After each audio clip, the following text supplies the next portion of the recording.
My name's Rick and I work for the Ashes team and I'm an Ashes return specialist. We'll come in the morning, we'll come to Charlton Park, we'll go to our workstations, we'll have the urn there with the person's ashes, and everything's been checked through before by the team there, but we check again, make sure everything's fine and in order, look at the route, make sure nothing's changed on our emails or our instructions, and then we set off. Just before we set off, there's a small QR code on the side of the urn. So what we do is we scan that and we just mark that we're leaving Pure Cremation. So then the team in the office, all the way through, as soon as somebody comes into our care, there's a record, and people will know where that person is. So they know that person is with me.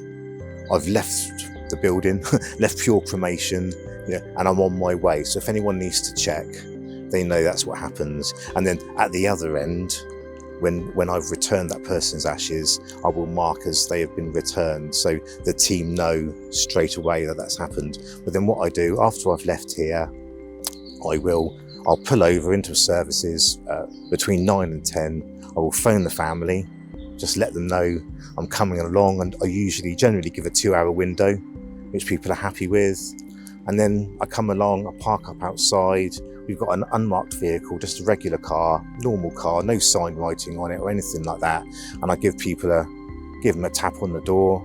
And then I'm totally flexible how we do things. Sometimes people would like to receive the ashes at the door, or sometimes people would rather you stepped indoors, stepped inside, so it might be more of a built-up area where they are or something, or they might want you to place somewhere for them. Sometimes people might not want to handle the urn straight away themselves, so they'll ask if I can place somewhere for them. And then, we ask them if they have any questions, if there's anything they need to know. And then, just to put their mind at rest on things, By giving them that phone call, it's just that little personal touch, to do that. And it gives them the chance to ask any questions or any queries they have. Even sometimes their doorbell might not be working and they're worried about it because they know we're coming, and they can just say, the doorbell's not working, can you give us a knock? And then also by the time when you actually get to visit them, you've already spoken to them once, and there's a bit of a connection there, and we've made friends already, really. Yeah, I visited the chap. He was 100. And it was his wife's ashes I was returning to him, and just chatting with him, and he said that he was 100 and they'd been married many years, and he said, come have a look at this.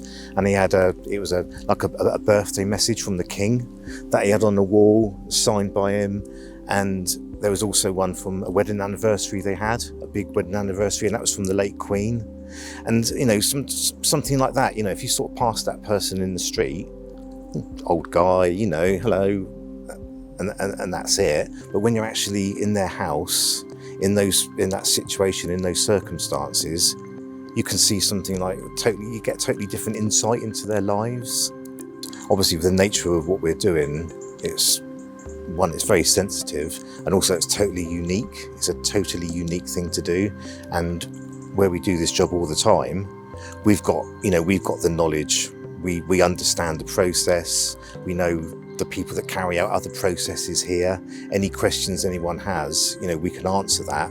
Because, we come into Pure Cremation every day. We drive into the grounds to come to work first thing in the morning.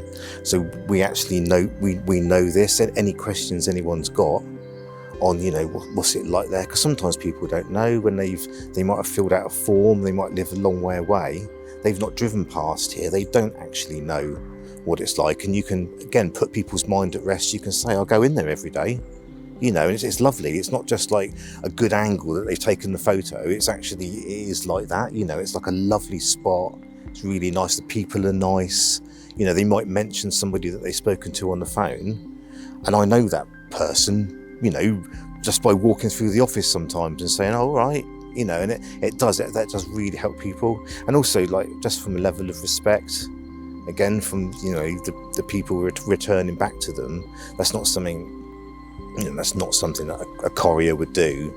That is something that is a specific role you've got to do, to do that. And it's just that, you know, out of a level of respect. That's why somebody from the team will do that every time.